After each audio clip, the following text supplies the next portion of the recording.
for me, like you know how you say like when you were overseas and you could watch a game, like if you see me with my hand over my heart, then you It know means like something.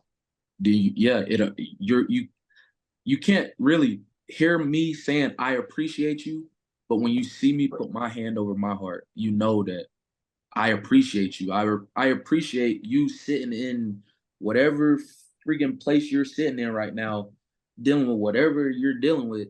Like I Yeah. appreciate that. Battle Line Podcast, we have a very special guest on, DeeJay Dallas. You guys know him from the NFL with the Arizona Cardinals, running back, kickoff returner. You also know him previously from the Seattle Seahawks. Really quick before we get to that interview, this is a pretty important week because people are hearing this on Election Day. You're probably going to the polls. It also is the week of Veterans Day. Very important there, of course, to all of you guys who have served. Thank you for what you do. And Veterans Day also marks 5 years of Battle Line Podcast. It's been that. Are you kidding me? Yeah, we started Veterans Day of I 2019. man, I didn't. I thought we were at 3. I didn't know that. Holy shit, dude! Yeah, so this That's marks about, 5 years, man, that we've been whoa, doing woohoo! this. Yeah, 5. We didn't even know. Like me and Ian tolerate each other for 5 years, and we didn't want to kill each other. That's remarkable in itself. Outstanding. It's been successful in Well, that yeah. sense. Yeah. Thanks for everybody for. Yeah, that's awesome, man. That's amazing. Perfect. Yeah. No, absolutely. And you guys are going to love this episode. Definitely one of the bigger guests we've had on. Before we get into everything, I say this all the time. If you're one of these people who's listening or watching the podcast at like 3 a.m. or 4 a.m. because you can't get any sleep, you need to get Ned CBD in your life or their sleep blend or mellow magnesium. They really have the best sleep supplements on the market. They also have the brain blend, which mixes in different botanicals, things like the lion's mane, things like the ginkgo biloba leaf to help with your alertness, with your focus. Even if you're someone who suffers from ADD and doesn't want to take, if ADD is even real, not to get conspiratorial here, but if you have trouble paying attention, I'll say, because I was diagnosed with that. And if you don't want to go on all these crazy meds, I would say try the brain blend. It's really just a great blend from them. So check that out. Go to helloned.com/battleline or add the code battleline at checkout. That's HELLONED.com/battleline. All their stuff is grown in Colorado. Their CBD. You do not want to miss out on checking their stuff out. I'm telling you, it's going to change your life in a positive way. Also, we have a brand new sponsor on board. I just got this in the mail a few days ago, and I've actually checked out the scents, and they're awesome. This is E-Windsor. As someone who travels every now and again or goes to the gym and things like that, this is perfect because you could actually buy this discovery kit on the website. And then, you could take a little thing of cologne with you in your travel bag, TSA friendly and all that, because of the size. So you could take it to the gym. I'm really excited to have them on board. So yeah, if you're going on a night out with your lady or something, going on a date, you want to smell good, check out E-Windsor. And that is spelled ELANSOR.com, ELANSOR.com. They also have some sales going on right now, so you got to check them out, ewindsor.com. Embrace every moment with distinction with E-Windsor. And with that, let's get right over to our new friend, DeeJay Dallas.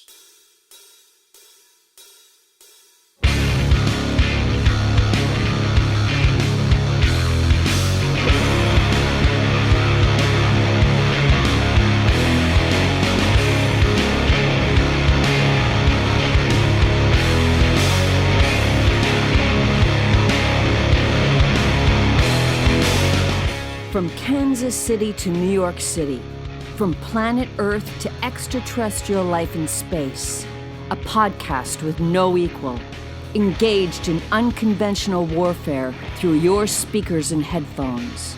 This is a show about embracing the suck, conquering your demons, and finding God in the face of adversity.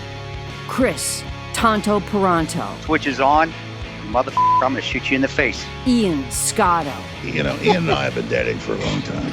You are now tuned into the Battle Line Podcast.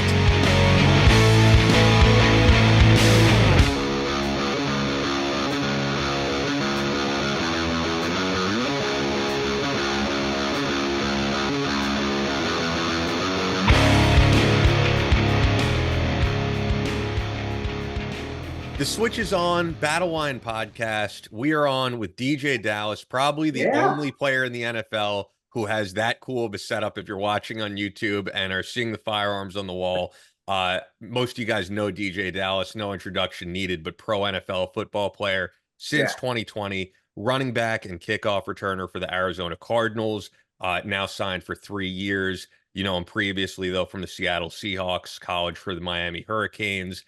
And it's just an honor to have you on, man. It's an honor when there's a connection between these two worlds. And we're recording this on a Thursday. It's going to go up the next Tuesday. But for now, I will say congrats on winning the last game.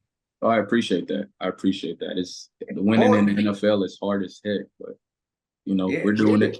We're doing it. And you guys are doing well, man. I know you got traded. Was it last year? Last year you got traded from the Seahawks? So my rookie contract was only 4 years. So it was kind of a bidding war when it came to free agency. And I just ended up signing with the Cardinals. I've been living in Arizona for as long as I've been in the league. So Arizona's home now. So I just decided to sign with the home team. So that's perfect. And it's warm. You ain't wet all the time, man. Oh my gosh. It's that was it. Like the weather and then the people. Like I feel like the people are a little bit warmer down here too. So well, I was stationed up at Second Ranger. That's why I started, I think the connection between where I was like, man, DeeJay, he's up in Seattle, he's shooting guns. I wonder if he's been hanging around the Rangers down there at Fort Lewis and he's shooting all the time. So that's where the connection came in, all right? Because I'll be honest, I don't follow a lot of the sports figures. Granted, I grew up in it with my father coaching at Brigham Young and me growing up around Steve Young and Jim McMahon, all those, and playing football in college myself. But I really never did because it does kind of with the military, but not really. It's almost like it's a commercial thing. We're military in the NFL, but it's for the big conglomerates and the big and. So that's what I saw, and I remember the first time I saw on Instagram you were shooting, and I was like, man, that dude looks good. Who's this dude coming with? He's got dreads going on, and and I'm like, holy shit, he's in Fort Lewis. So I first thought I thought you was Nick Irving. I thought, is that Nick Irving? I'm like, dude, he does not look like Nick Irving. No, but when he shoot, because he had all this, all I could see was the hair and the muscles. Nick's a big dude, and DeeJay's, and then he turned around and was like, shit, that's not Nick. Who the hell is that? And then I started searching and like, I'm a football player out there shooting. So I just thought it was super cool in that Seattle and the tie-in up there. But yeah, you're right. Moving and down south, southwest, south anywhere, it always is a lot more friendly than the Northwest as far as if you like guns, if you like, you put your hand over your heart when the Pledge of Allegiance is going on. And I lived there. I lived in Tacoma. I lived in Olympia. I lived in Puyallup for years. So it is, man. So I agree with you. And in my long ass story I just told you, I'm saying I agree with you. It is warmer down in Arizona, bro. No doubt. Yeah. But yeah, man, I'm just happy to be on here with you guys. I got so much respect for you and kind of following your story as well. So yeah, man, I feel like, it's mutual. Like you saw me and I saw you. So yeah, I was going to ask you about that because I noticed that you are a guy who obviously has an interest in a lot of these special operations veterans who have written books, whether it's Chris or other guys. Was that something you were interested in as a kid? Was the dream between maybe professional football or military or anything like that? Yeah, I think growing up, I used to watch the military channel like every day. Yeah. Every day I used to watch the military channel. And my dad was in the Navy, so I'm a Navy kid. But I used to watch the military channel every day. And I forget what We Were Soldiers. That's the movie that really that's a great movie. That's what I want to do. And I think it came down to my dad saying like, nah, bro, you're like legit at football. Go do that. Like you'll be happy in the long run if you go do that. Like, and he's like, yeah, I did enough military for the both of us. And I mean, it kind of worked out, but you know, I still get that itch. I don't try to, portray myself as like, oh, he's gonna be like the next Pat Tillman or whatever. But it's still something that I feel like I want to do, and I feel like I'll end up probably doing it in the long haul. Well, you got time. I mean, you retire when you're 36 from the NFL. You still meet the cutoff. Join. I didn't go back in the second time until I was 33. So you got time, man. You got and I'm still young, man. I just turned 26, so I'm 26. 5 years in the league. 5 more years, I'll probably be done. So I'll be like 31. So we'll see. We'll see where I'm at in 5. You won't be too broke. You'll be fine. You won't be too broken. I mean, your body won't be too broken, so you'll be good, man. No doubt. And my brother, we talked about this. My brother is going on his 2nd year in the Army now. That's right. 11 Charlie in the Army. So yeah. Where did he go to? No, is he with the 101st? Where'd he go? We talked about 82nd. He's with the 82nd. He's at 82nd. Yeah. Oh man, so he's carrying around mortars. He's packing up 81 millimeters, and he's pushing that base plate around on road marches, man. Yeah, no doubt. But he's taking all the advice that you told me to pass on to him, and he's that's cool. Gonna go to I think he's trying to do like the Ranger thing. So we'll see in the next couple of months, and hopefully he does it. Well, I hope he does, because I do remember talking about that. And I was going to ask you, you brought it up, so I was going to ask you on the show, how's he doing? Because it is, if you want to stay in, and nothing, being a paratrooper is all fine and dandy, but if you want to keep doing it, move off to the SOCOM community and start doing. I mean, if you don't, then that's not where you want to go. But if you want to continue to and be that, and he's 11 Charlie, which, I mean, that's infantry. That's an infantry that just carries more, is what that is. So. Yeah, get over there, and man, they tell you they have some of the best Charlies over there, mortarmen and indirect fire. I mean, they're just freaking incredible over there at Range Battalion. So I know you'd enjoy it, but it is a process. It's tough. Is that if you do it? I'm saying you're doing it, but if you do, is that what you're thinking about doing? Going to special ops? It doesn't have to be the Rangers, but if you thought about combat controllers, SEALs, pararescue, or what are you? What are you thinking, man? I think like, ego aside, like, yeah, that's what I want to do. I don't like. I just want to make an impact, and that's my thing. Like, if I'm going to do it, I want to make an impact, whether it be on the field now, or doing work for my country and my flag. So yeah, I just want to make an impact. Honestly. And I should add there, in terms of making an impact, I didn't mention in the introduction, but you also have the DeeJay Dallas Foundation, which the statement is transforming lives through kindness, providing a variety of programs for youth. So you are giving back in a lot of ways. I would love to get into the story of just growing up playing football, because I think everybody, a lot of kids who grow up playing football, probably Chris included, have the dream of one day playing for the National Football League. And it's the type of thing where, for most people, they'll say that's a pipe dream. It's never going to happen. I mean, when you talk about how select it is to be an Army Ranger, to be a Navy SEAL, and not to compare the two, but it's even less of a shot to make it as an NFL player, just statistically. Yeah. It's like winning the lottery. So yeah, I'd love to hear the story of you growing up playing football and what led to, living the dream now. Yeah, I think it's crazy. So my stories, I don't feel like anybody learned like I learned how to play football, right? So I grew up going to my Nana, which is my grandma, my mom's mom. She worked at the high school. Like, she was a teacher at the high school for a long time. And she'd take me to the games on Friday nights. And this was I was maybe 4 or 5 years old. And I fell in love. I didn't fall in love with football to begin with. Like, soccer's my first sport, and I love soccer. I love soccer to death. But I started going to the games, and I fell in love with the band and the music and the feel and the atmosphere. Yeah. And yeah, so from there, I fell in love with the game of football, but I learned how to play the game of football by playing Madden, and learned all the moves that I know now, or what have you by playing Madden, bro. Like Michael Vick is my favorite player of all time. And just like I played quarterback growing up my whole career until I got to college. But Vic is like my guy, and like I tried to emulate everything that he did, from like, what he wore, the face mask he wore, the helmet that he wore, the visor, the dark visor, the shoulder pads. I tried to do everything like Michael Vick. And that led to, being a pretty decent high school prospect.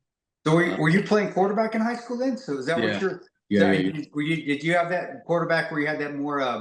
Well, when Vic was a trendsetter at that time, because that's when the court, it wasn't just drop back passers anymore. It was no doubt. It was that. Help me out. Why am I losing my train of thought here? It was that where they brought in from Texas Tech, and Mike Gundy brought it in. It was that quick hit. Help me out. What are you talking about? The offense that he ran? The offense that he ran, because that was just starting to pick up. It was more like pro spread, like it was like spread offense. Yeah, the spread offense. That's when you could spread a defense out and then let your quarterback go to work. Yeah. So my high school coach was he's still there, Rocky Hidalgo, and he was like a big impact on like just allowing me to fostering confidence in my game and confidence in me playing quarterback.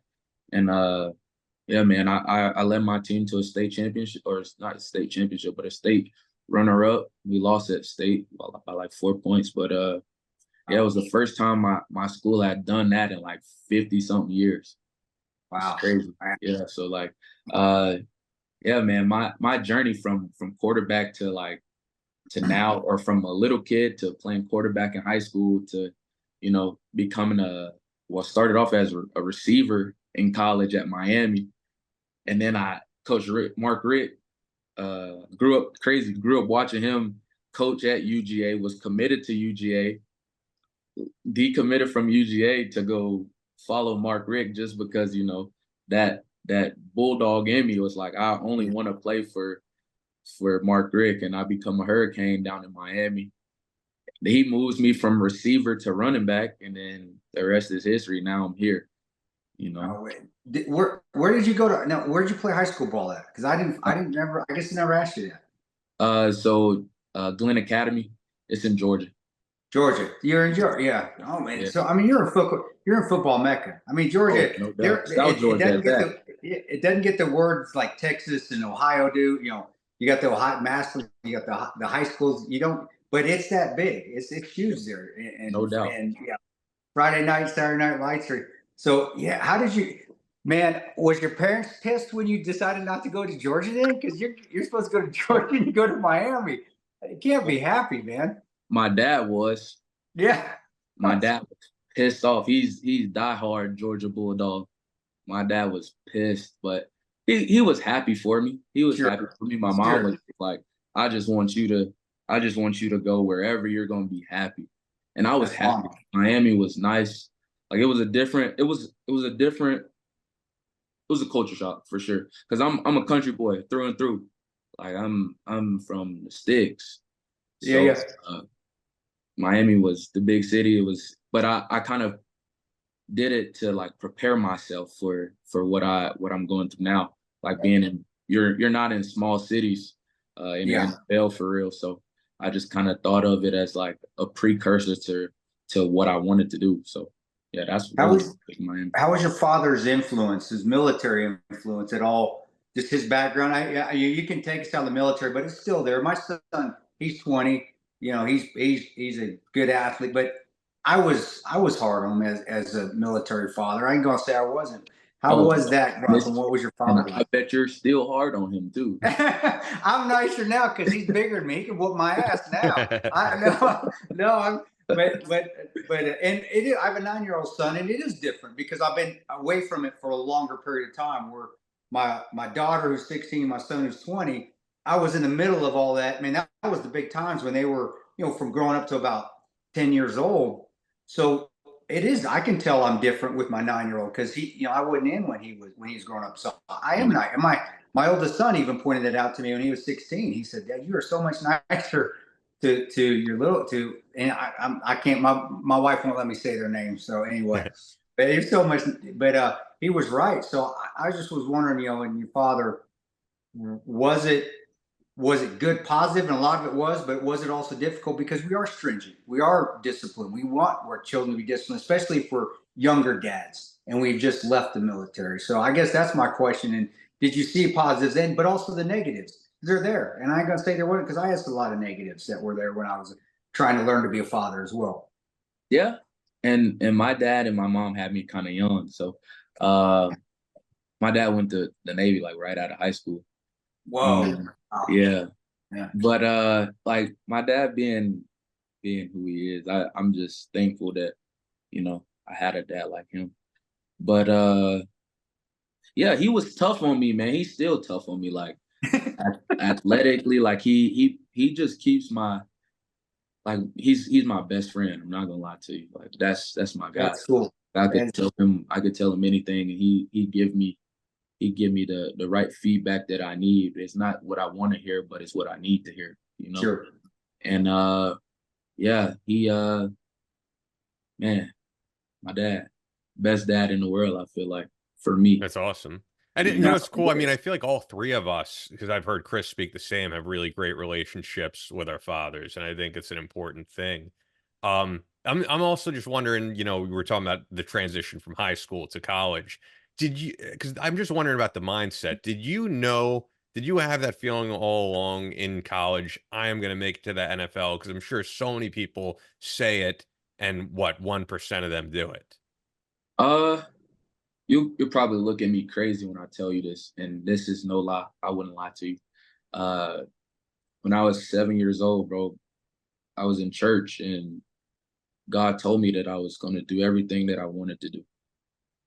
And I'm looking at you with a straight face because it was that clear, and it was, a conviction in me and my faith that if I just worked hard, everything would happen, and everything happened. And I prayed on everything in my whole career, like from winning a middle school championship that I prayed so hard about and have faith about, to playing for a state championship, to playing in big games in college, and to getting drafted into the NFL and playing in big games in the NFL. Yeah. All of this stuff I prayed about, and God came to me when I was 7 years old and told me that if I stayed faithful and if I worked hard, everything would come to pass, and it did. And you said it right there. You worked hard, and I think people realize. People ask, and man, I'm saying faith. I pray every night. God, help me what I need to. Help me get through this time, or pick me up, or push me when I need to be pushed. But those that have faith and those that believe in themselves, they work harder. And there's a certain tie-in with that, and I see that. I do. And you're saying that God gave you that ability, or God said you're going to do this. This is what's. But you didn't just sit back and let it make it. Wait for it to happen. You actually went out and made it happen. And I think that's the difference where some people, where they get disenchanted or maybe stop believing, is they pray to God to help them, but then they just go sit on their couch and don't realize, well, you still have to put in the work for it. And you did. And that's important. That's important to know. And that's cool. 7 years old, and you still pray to this day, I'm sure, every day, just like myself. You're always praying and asking and guidance. Was there ever a time though where, and I had a couple in my life where it's something's like, I got sick really bad at one time in my life when everything was going great, and it's like everything started to fall apart, and I was upset with God because I'd done everything that I thought I needed to do, and I was very faithful. Was there a point like that where it may not, and you had your doubts, maybe your doubts in faith, or was your doubts where you're always that strong, or if you did have those doubts, what did you do to get them out of your head, to push them away, to say, I'm going to still believe in God, whatever he's putting in front of me, I'm going to handle it, and I'm going to keep moving forward? Crazy.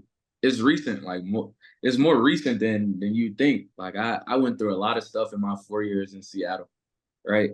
And man, I was pissed at God. I'm like, man, he told me I was gonna do these things, and I'm working my behind off, and God, what's up? Like, it's not, Yeah, it's no, not, yeah, no. it's not turning out how I wanted it to turn out. Like, what's up, man? Like, I thought we were good. Thought I was your boy, and man, I just had to remember and reflect and just think about the things that I did pray for. I pray for strength. I pray for courage. I Yeah. pray for the demeanor to know how to handle success. I pray for patience, and in those storms that God blessed me with, He was trying to teach me those things: strength, courage, patience, and, Yeah. and the demeanor to know how to have to deal with success. And it came. Like, I just kind of weathered the storm, and I just trusted that the storms that He blessed me with, I wasn't going to, fail. I wasn't going to fall victim to the storms. I wasn't going to be like Peter on the water. I wasn't going. I How do I put it? I wasn't going to not have my sights set on God. You Not have my, focus. You yeah, have to focus, and you don't yeah, want the devil's bringing the doubt in your head, and I don't think we no realize doubt, that. And no that's when we doubt. start to say, "Man, God, why are you doing this?" That's pride, and that's the devil Yeah, again coming in, and now you start praying for the wrong things, or you're blaming God for where you're blaming God for something that I'm not getting right now, and it's not courage, it's not faith, it's not patience. It's I'm not getting that championship ring. I'm not getting yeah, that contract. Oh, I'm not getting I'm getting fired from the agency. What's going on here? God, yeah. I'm not getting. But that's not it. Those are things. Those are little things that the devil's bringing on us, and that's when you start praying for the patience, the bigger picture, and No you're doubt, praying for acceptance, and you're praying for humility, and God, give me the personal strength to continue to persevere. no Is that doubt. when things started to turn around, That's or what? that's when things that's when I signed here. I signed a nice Oh, contract here, and with the wow. Cardinals, and everything, like the months leading up to me signing here in free agency. Like, man, like I was fasting. I was doing everything. I was just letting God take the wheel, and Wow. everything just came to pass. Like, I signed a pretty decent contract here. I mean, my stuff's public knowledge, but yeah, I signed a pretty decent contract here. It's not anything crazy, but it's what I Hey, was blessed with. It's what God put on my plate. Hey, hope you guys are enjoying this interview with Arizona Cardinals NFL pro football player DeeJay Dallas. Loved having him on the show. If you've been with us for a while, you know about Hero Soap Company. yeah, They're probably my favorite sponsor because I yeah, use they Hero are. Soap every day. I've never switched back to any regular soap. Believe it or not, I have tried a lot of the other like higher end soaps out there, like Dr. Squatch and all that stuff that you see that advertise on Instagram. None of them. Truly, it's not because they're a sponsor. None of them have had scents that I've liked as much as Hero Soap Company. My personal favorite is the tea tree oil scent. That is the best scent, but they have so many different ones. I've pretty much tried them all. No chemicals, dyes, or fragrances. No parabens that are found in common soaps that link to breast cancer and reproductive complications in men. They're focused on veterans charities, which they've given back to your Oh, charity. they do. Yeah, they do Yeah. often. They're fantastic. And you're right on the soap. The woods. I love the woods. Yeah. It takes me back to being in Fort Benning, Georgia. It really does. And they do. They're just full of integrity. I mean, they've been around since they started with us. One of the first sponsors we had, and to see that they've been around that long too means is a testament to how good they are and how wonderful their products are. And it's just a wonderful company, full of integrity, and their products, they resonate with that. And then I can't wait to just go take a shower with the woods again, just so I smell it, and it takes me back to my time in Fort Benning, Georgia. So great company, best soap on the market. I totally agree with you in 110%.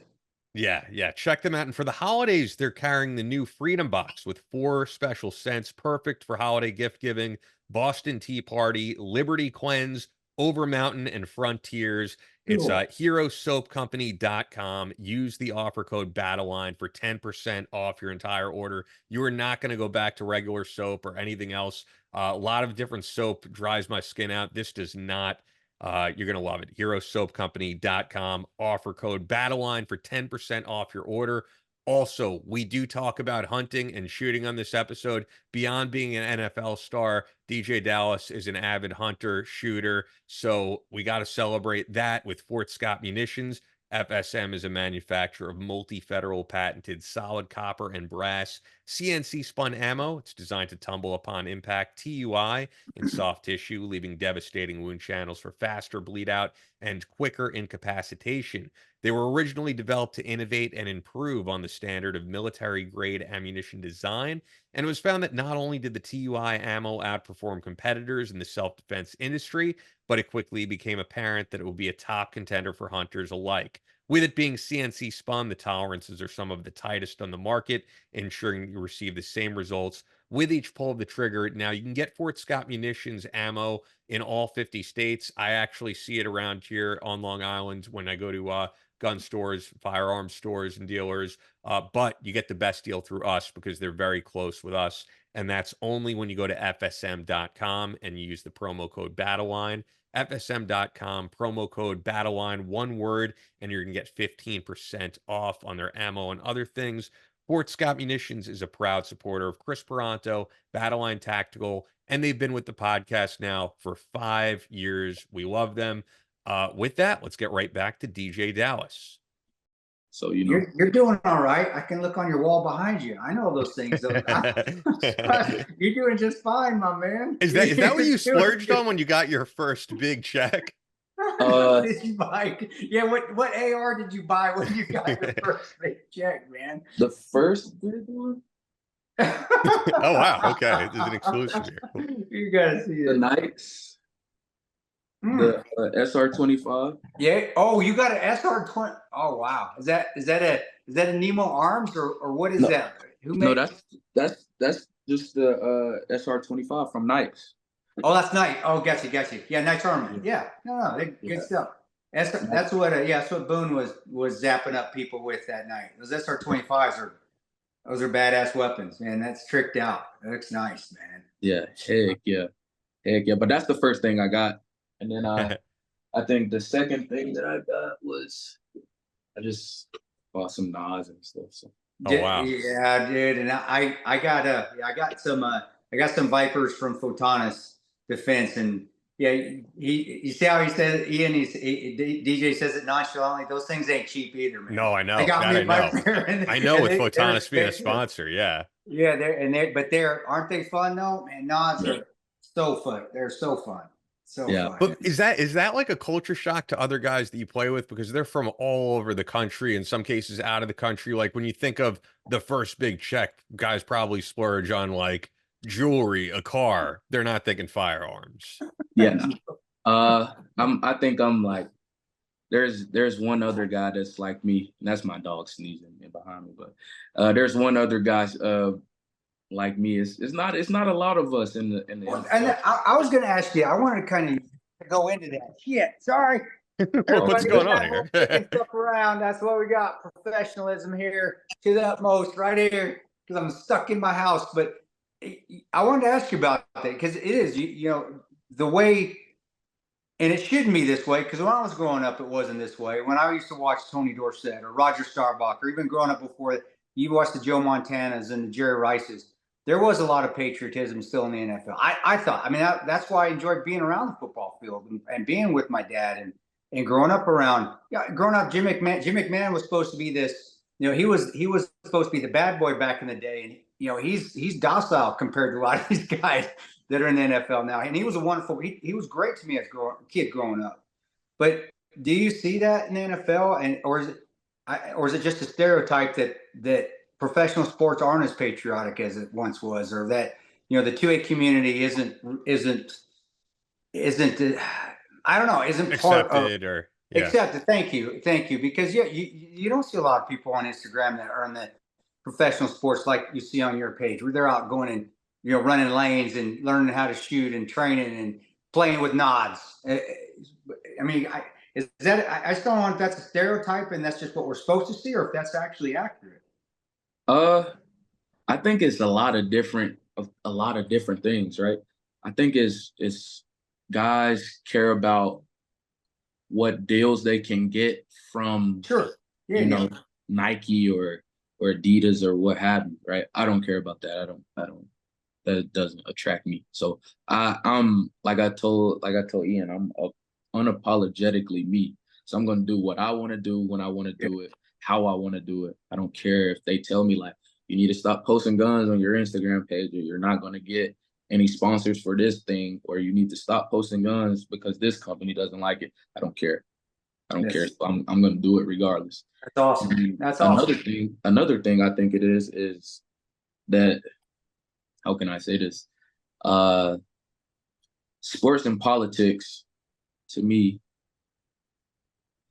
a lot of people try to use sports and like to further an agenda. Yeah, but Right? the military's like that too now. It's more like that than it ever was, and it shouldn't be like Yeah, that. The military's like that as well. they're trying to push a certain agenda or certain narrative that that this three-letter league is this way or this three-letter Yeah. league is that way. You know what I mean? Well, So yeah. it's a lot of that going on. And then, like I said, it's just it's not a lot of us. It's not a lot of guys that actually care about that red, white, and blue for real. It's not a And, lot. and you do. I watch the sidelines, and I'll follow you. And there are many. There's more than there used to be. I'll say that it has improved than back when the kneeling was going and all that. And I don't want to get into that, but seeing a guy stand there with his hand over his heart as attention, you do it. I see the picture. It's awesome. You post pictures of it. You don't see guys doing that, and that is to me is amazing. That takes a lot of guts where you're at, and it's again. I think it's better than it once was, but it's still not to that point, and it's shameful because when we're overseas and we're deployed, what reminds us of home is turning the TV on at 2 a.m. in the morning on AFN and watching football. We don't want politics. We don't. That's I'm not saying you can't have politics if you play sports, and you can't have politics if you're in the military. But don't bring it to the living room because it's supposed to bring people together. I'm telling you, the NFL at that time, like, guys, why are you doing that? Because now you're taking home away from us when we're away, and that's because it's not even the game. I'm not a Bears fan, but I'll watch the Bears all night overseas because it reminds me of sitting in my living room. No And doubt. that's the shame of it all is that No that doubt. politics, those ideologies have taken that away, and it's taken some of the good memories of I have overseas. Watching with my boys in Kandahar, sitting in Kandahar and watching a football game with the boys after coming back from an op just to feel normal. But that's kind of taken away from us because that memory is kind of sullied now because now the NFL has to take a side where it's like, nah, you don't have to take any side. The side is America's side. Just you're making people happy just by having the game on. You're reminding me of sitting with my father. You're reminding me of sitting with the guys overseas and when they have the political agenda on it, it takes that great memory away. And I have great memories of being overseas. And you getting up this morning, it's 2 a.m., man, the football game's on. Shit, man, all right, let's get up and watch it. And we'll get up and watch the game and then go back to bed for a couple hours, and then we'll put the gear on and we'll go out. But that's what motivates us to keep us going. And I think a lot in the NFL, especially up top, they don't see that. Yeah. And I'm glad people like yourself do because that's what's bringing it back is like yourself. But And I think anyway, that's my soapbox, bro. That's my. Oh no, I'm agreeing with you, bro. I think when I hear that, like I'm doing my job.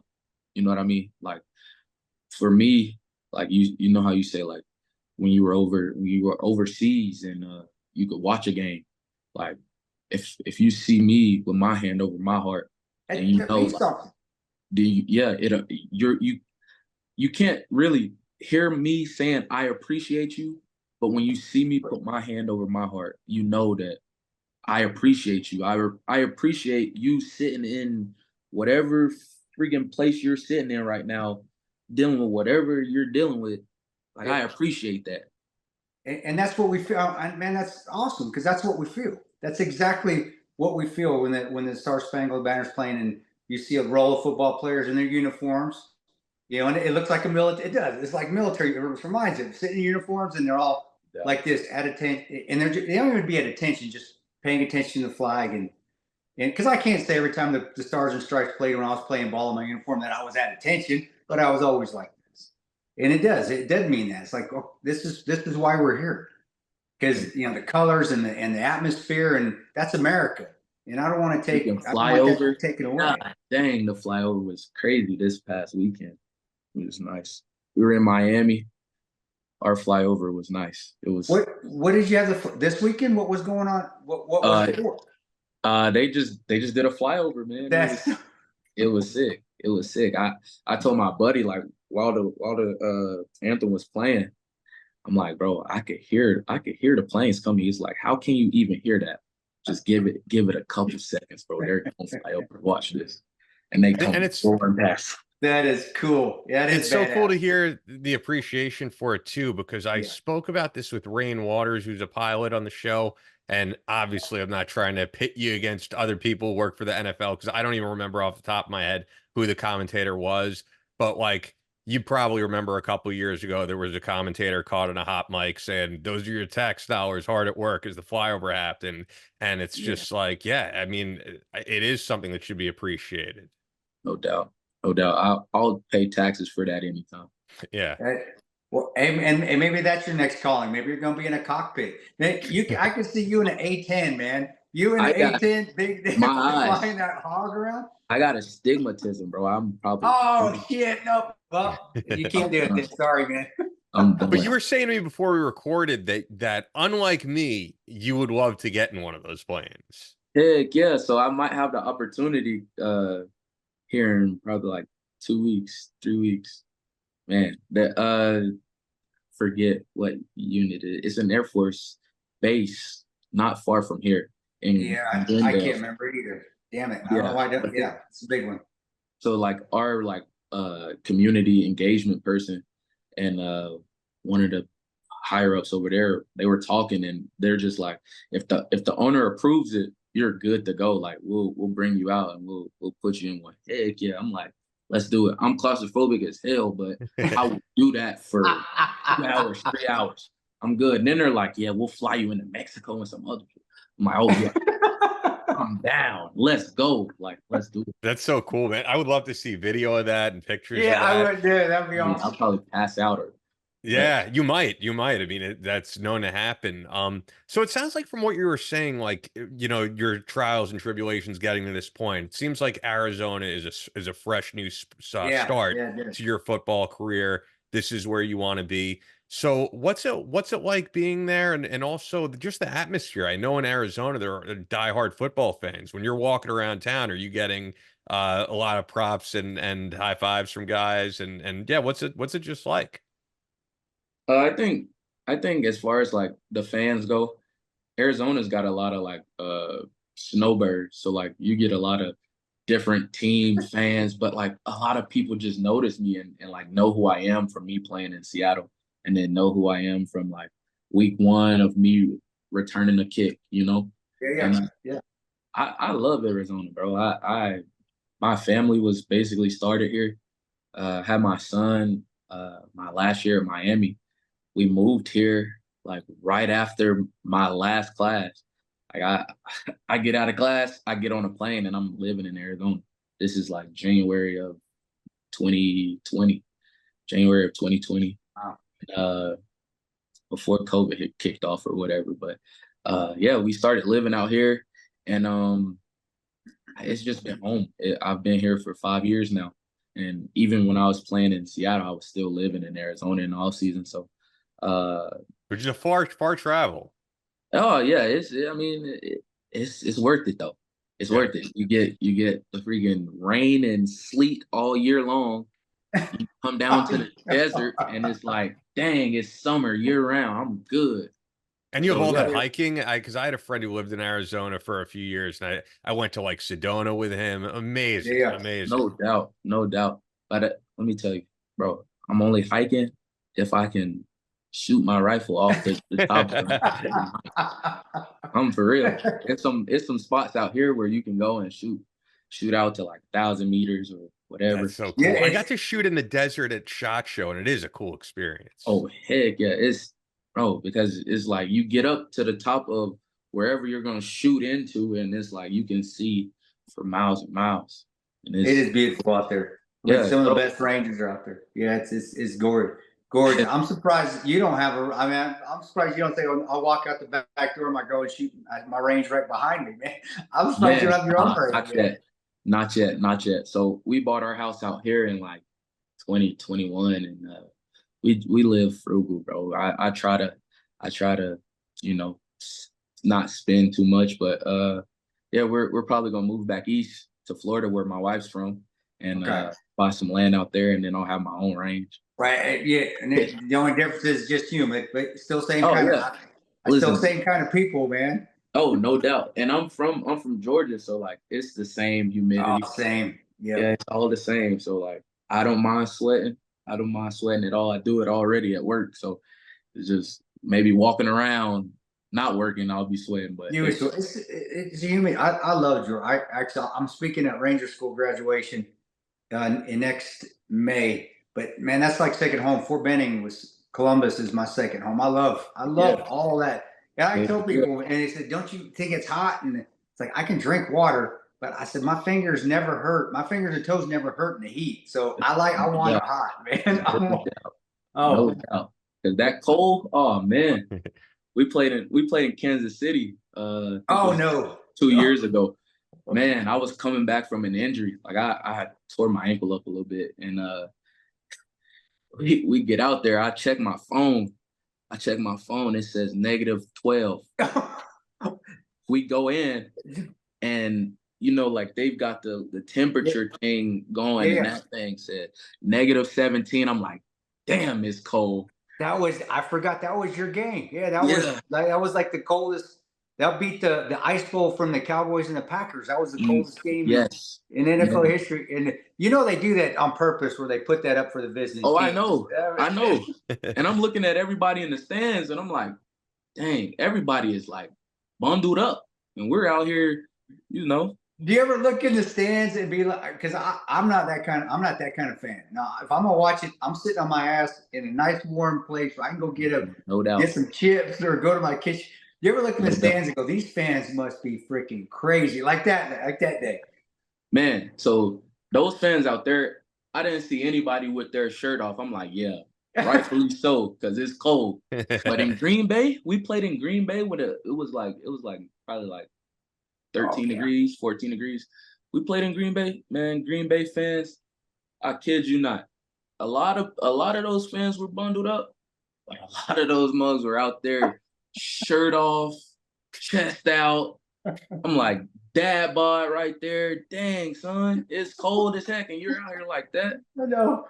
Oh my God, that's nutty. They should want to be on TV. Now the Green Bay fans are pretty rabid. Your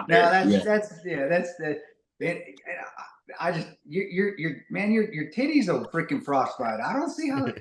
Man, I never understood that either. But you can't knock the Green Bay because they've been doing that for years. It's not like it's bad. It's like they've been doing it since like I said, since Bart Starr and Vince Lombardi, they've been doing it. So who are the craziest fans? Because I know Buffalo in Buffalo they throw people through the tables. That's their thing. The Bills Mafia.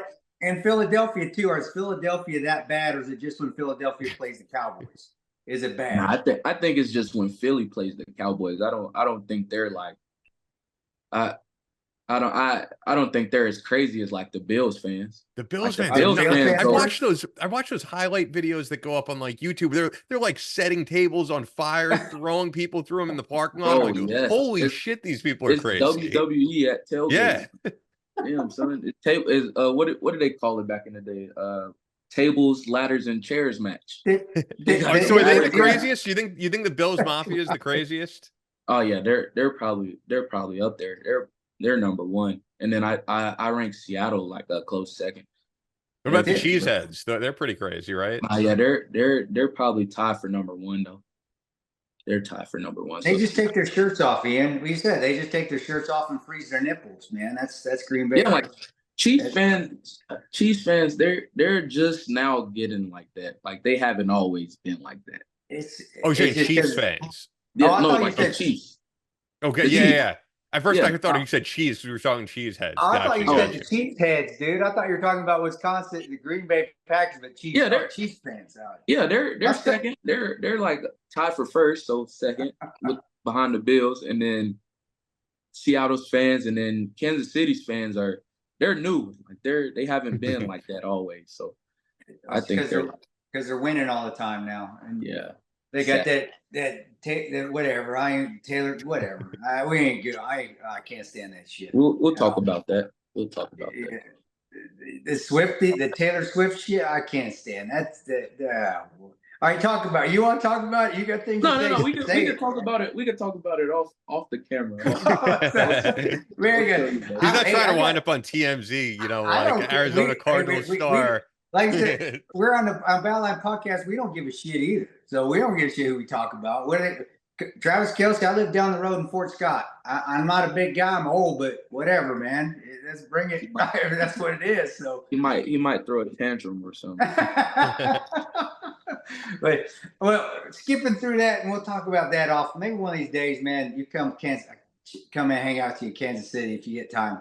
But I want to get in your guns because when did you start shooting, and when did you start getting into that, or have you always got in that because your father, and being a redneck from you're down in Georgia as well? Have you always been into guns, and then I mean, I hunt, I fish. But as far as like black rifle goes, they've always been around, but I kind of got into them more, and like when I could actually buy my own. So like at 18, I was always into like guns for sure, but like when I could buy my own, that's when it kind of took off.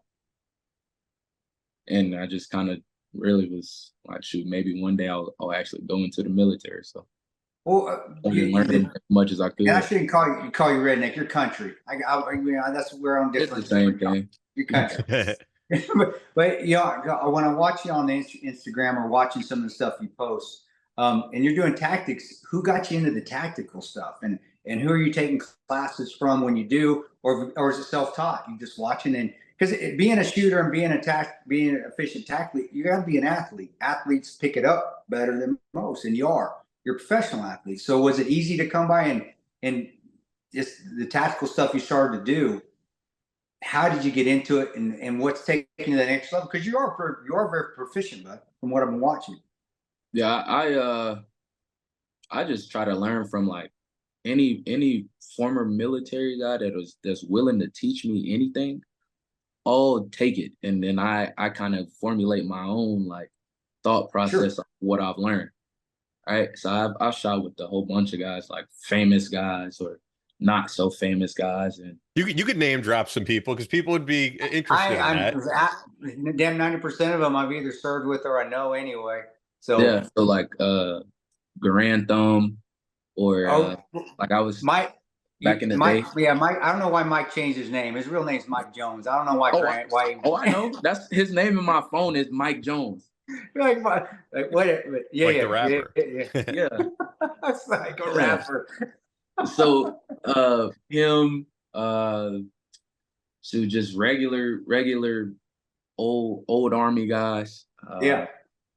So I was back in the day, like when I was like really learning or trying to learn tactics. Like I reached out to Sean Ryan, and we were supposed to set up a range day, and it just kind of fell through. He got real busy. You want to know something? He's supposed to come on this show, and I think he got real busy, and I'm not getting a response. So yeah, no, his thing has taken off, but it has. I was supposed to shoot with that guy, and he kind of got busy, and it never happened. You're always welcome to come. I got a range here, and you're always welcome to come shoot with me, dude. Whenever you want, down in Fort Scott, Kansas. So you're always welcome. I'm down. I'm so down. Yeah, I'm saying if you're coming and you want to bring your family and anything, we got a couple of houses that you can stay in and just hang out, and it's right across the range. And it's country out here. There's no interstates. There's one highway. We're an hour and a half away from Kansas City South. We're closer to Joplin, Missouri, and it's just rural. I love it, dude. That's where I want to be. Yeah. You're always welcome. Whenever you come down in any class I have, you're always welcome to come shoot. That's my type of party though. That's my type. It'd be I fun. love it. I love my hometown's not that big. We've got like 2 or 3 major paved streets, and then after that That's you're that's how it is here. on your own. How it is here. But yeah, man, I just learn from whoever's willing to teach me. As long as you've got like some type of experience, professional experience, Sure. I'm willing to learn. I don't want to learn from anybody that hasn't done it or hasn't applied what they're telling me to do. Right? It is important, yeah. Yeah, No, I it is. don't want to learn from some dude who picked up shooting and was just like, yeah, bro, I'll teach you. Like, I don't want to do that. I want to learn from somebody who's a freaking professional of professionals. And I've that's seen what- that too, like the NRA instructors with the beer gut talking about how to kick indoors, and you're like, Yeah. I'm pretty sure you've never done that. Yeah. But it's the same, it's I've always treated it in growing up in athletics that shooting is athletic, and a lot of Rangers and SEALs, they are athletic. I mean, it is. It's running. It's being physically fit. If you go to Ranger Battalion now, it's like they have their own professional work. I mean, we had nice workout facilities when I was there. It's like a damn NCAA Division I football team in their facilities. No doubt. I mean, well, Europe at Joint Base Lewis McCord, so you've probably seen it, man. But it's just gotten better. It was good when I was there. Now it's taken off, but it needs to be that way. It has to be that way. No doubt. And the guys, man, funny story. Those guys that so I had a teammate, he actually lives out in Arizona with me. And we shoot all the time. Well, when I was there, we used to shoot like twice a week, maybe sometimes 3 times a week after work. Just throw the gear in the truck. Hey, listen, bro, after these meetings, we're going to the range. Like we're gonna get it in. But yeah, so we went up to JBLM with first group. Yeah. They were like, dang, y'all can shoot for real. Like y'all shoot a lot. I'm like, nah, we shoot a little bit. We shoot a little bit, just a little something. Nothing too crazy.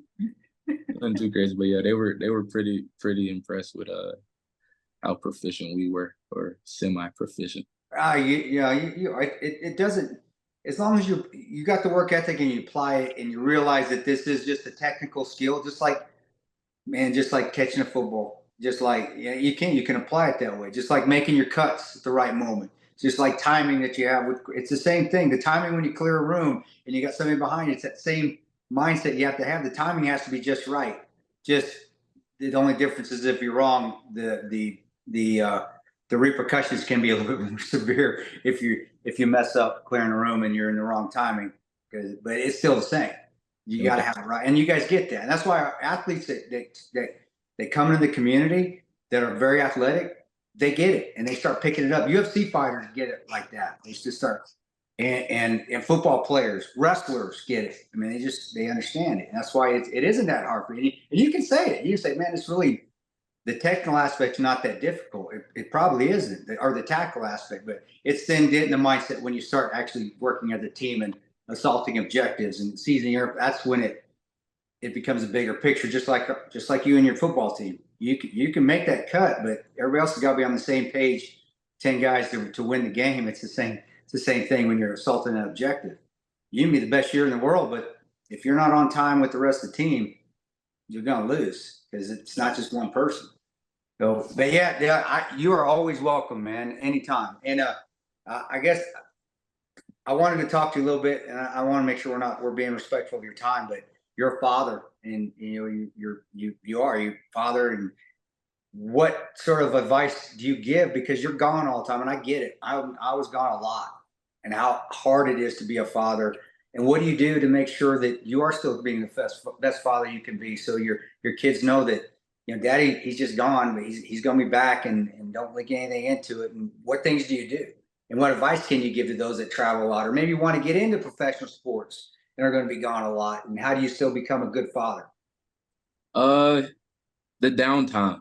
I'm like you say, I'm gone probably 6 days a week. Yeah. Like 6 days out of the week, I'm gone. They rarely see me. Like, they see me when they wake up and they see me when they go to bed. And like today is the day that I take my time and I just, if somebody has to go to like an appointment, or if they've got a doctor's appointment, or if they want to go to the park, or if they want me to cook them some freaking pancakes at 5 o'clock in the afternoon, I'm doing whatever. So like just taking advantage of kind of let your kids, like I've got 3 boys. It's a madhouse. Like you probably can't even hear them, but it's a madhouse. Madhouse. I've got a 5-year-old, Whoa. and then a 4-month-old baby. Wow. Whoa. And, yeah, it's a madhouse, and it's a beautiful madhouse because I always said, like, if I ever became a dad, like I'm gonna be like the fun dad. I'm gonna be stern, but I'm gonna be fun. Like, Yeah. so my boys know when I speak, they listen. But when it's time to play, we're gonna play, and we're gonna start. So just for my advice for anybody who's away from their family or away from their sons or daughters, yeah, man, just take advantage of the time that you do have. Take advantage of the time that you do have. Make time when you can, and be intentional. If you're not intentional, they're not gonna remember it. Yeah. And if you're intentional, I mean, they'll remember that for a lifetime. Even if it's a brief moment. Yeah, you're right. Even if it's just 30 seconds, if No doubt. you're sincere and they sincere, you're right, and then they're gonna remember it. Just like you'll remember it. Just like I remember a lot of short things. I don't remember a lot of the long, but I remember the little short things that, and it just sticks with me. Do you see that on the field or on your teams and you don't have to call anybody out, but do you see that maybe there are, is it not like you are? I think you're an anomaly within professional sports. I really do. Your sincerity, and I could be way off because you're one of the only few guys I know. I actually know, but do you see that most players are like that with being their fathers first, or do they get caught up in the and I get that too, getting caught up in the lights and the persona and the fan, and they lose sight of being a father or being a husband, or is it just a stereotype that us on the outside are supposed to see because I don't know, maybe it makes the persona more. It's easier to sell because America loves drama. So, but what's your take on that, man? Because you're in the middle. Yeah, I think a lot of guys are a lot of different ways, and I'm my way because I choose to be my way. Sure. And I'm not gonna like you said, I'm not gonna just, oh man, this guy's like this, yeah, or whatever. Well, you can't, because we've all had our problems. No doubt. But I just feel like a lot of guys, their priorities are well, let me rephrase that. Their identity is locked up into this game, right? Yeah. Their identity is locked up into the NFL or what that ball can do for them or whatever. My identity's within myself, my faith, and my family, right? Yeah. And I think football is just a part of me.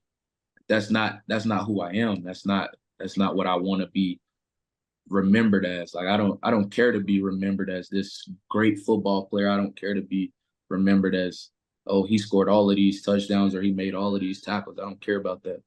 I want them to say, like, dang, he was a great person. He was a great dad, and he did things right. Like he was a man of great character. Like that's all I want to be remembered as.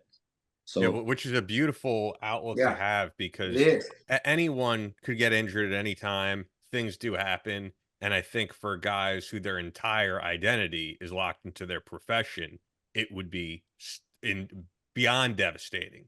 And it sounds like for you would forge ahead at some point, because football, as you said, it's one aspect of your life. Yeah, no doubt.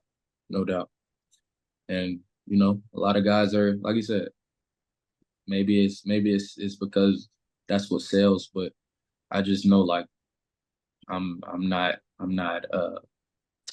that's not me. That's not me. I'm not going to be a part of it. It's integrity, man. You and we had this saying, and honestly, they put it in the movie because we said it to them. And if you ask, why did you tell the truth? Well, because you can't put a price on integrity. And a lot of people in the military community is the same way, brother. Same way. they think people think that military is oblivious to it, but it's not. And especially nowadays, because you do see all the YouTuber shooters out there and everybody making money, but they've lost their integrity. They're not themselves anymore, and their identity is the AR-15 or a false name. That's the identity, and so it happens to everybody. But it's great that you are leading by, and you're leading by example, and that's amazing.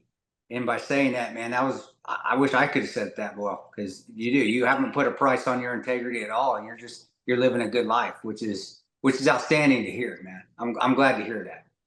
Really, I appreciate that for sure.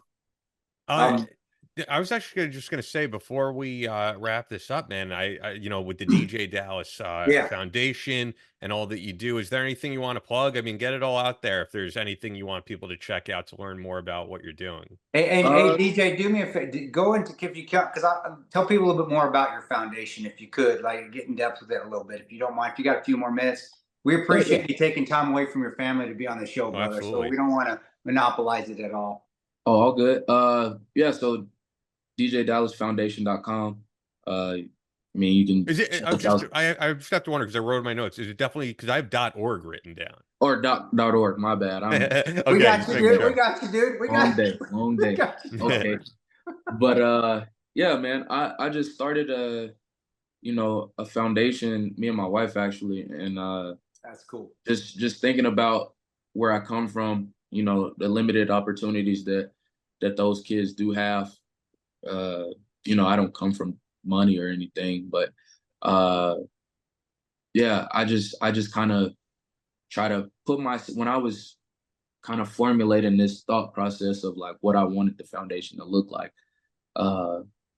We do everything from kids camps to like exposing kids to the knowledge that I would have wanted if I had somebody from my city that made it to the pinnacle of their sport to come back and impart on me.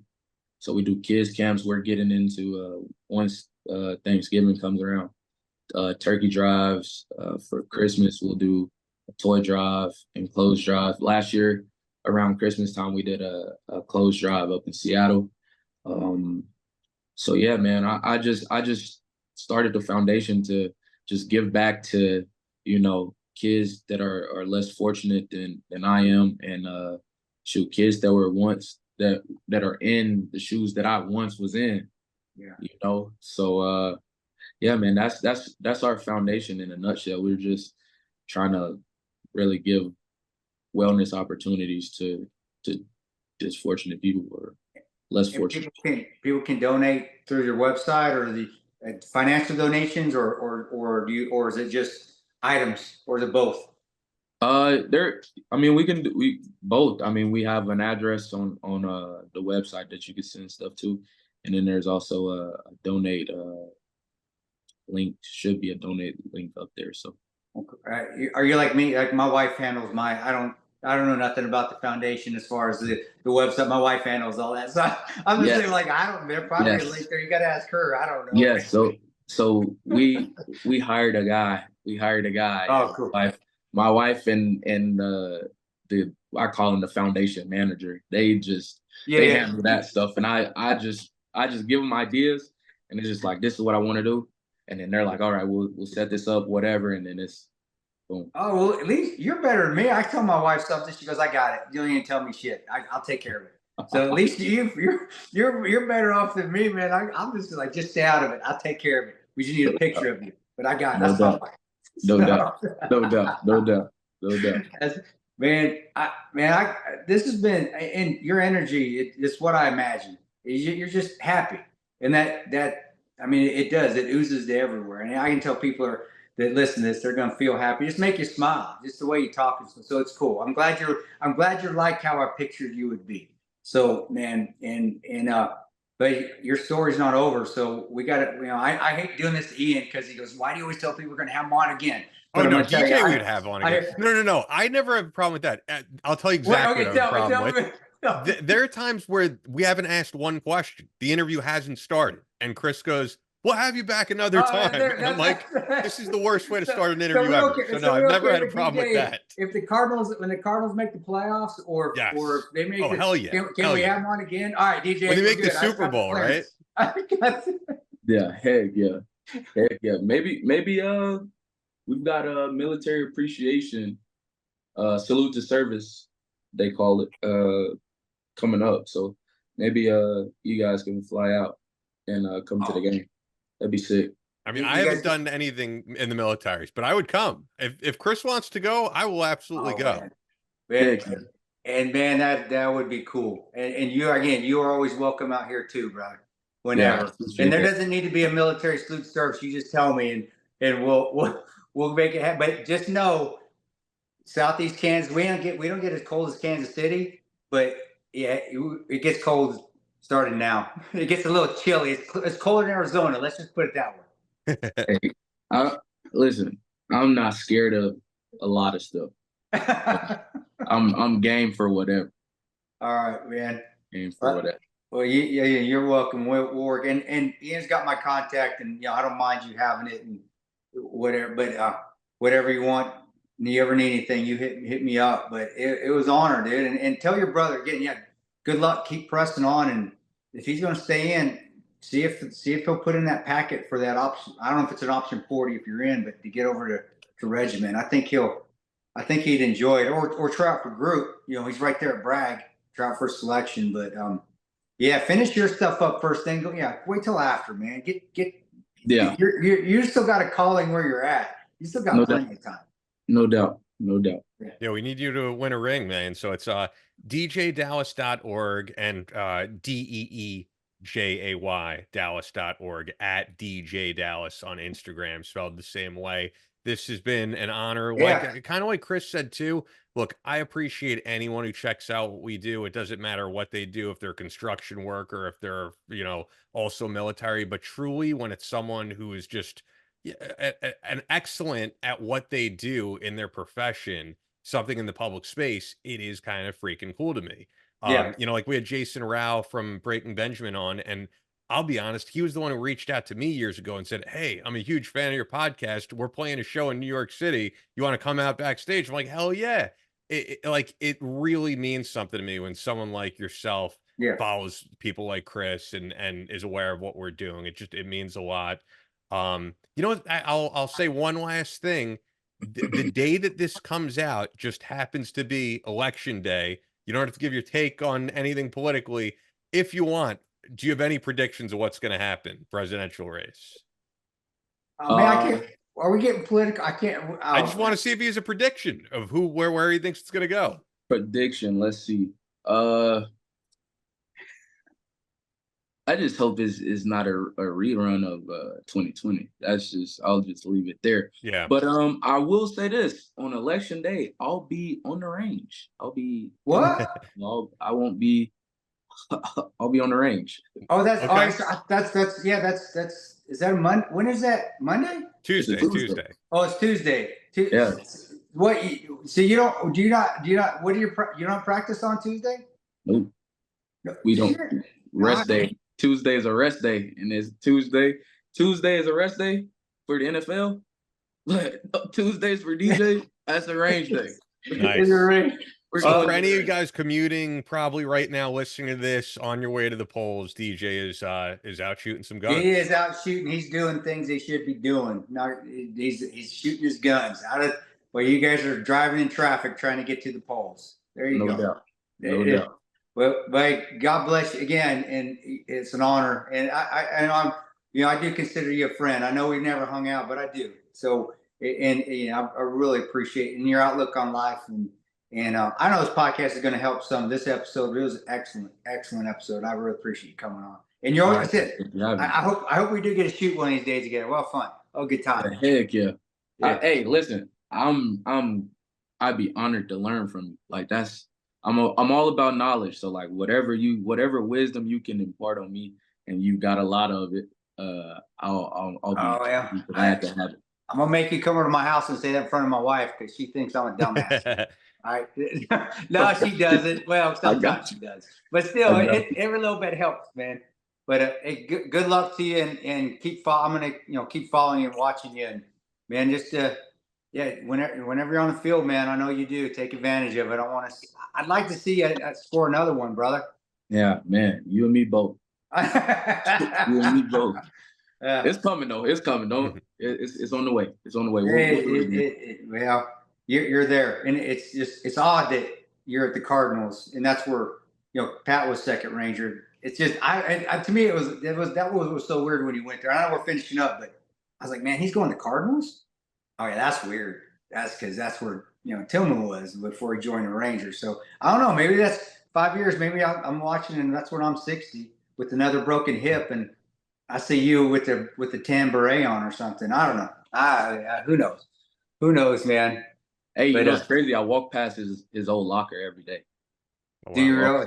Yeah, they've got it in our facility. I walk past his old locker. All his stuff, how he left it, it's the same. Like, yeah. Oh, I bet that's just. I bet that's just. It's inspiring. What is it inspiring? I was gonna say, what do you feel? Inspired. Yeah, well, man, we appreciate it. We appreciate your support with the military. And tell your father. Is your father still with us? Yeah. He's still tell him thank you for his service from me, man. I meant to tell you that. I wanted to catch that before you got off. So yes, sir. I will. Tell him. Yeah. I appreciate that. God bless you, man. Yes, sir. You too. That's all for this episode of Battle Line Podcast. But we're always posting new content on social media. Follow us on Instagram at Battle Line Podcast and on Twitter at Battle Line Pod. That's an order. Be sure to subscribe so you don't miss any new episodes up every Tuesday. Leave us a review on Apple Podcasts or your podcast platform of choice. Believe in yourself. Face all challenges head on. And as always, never quit.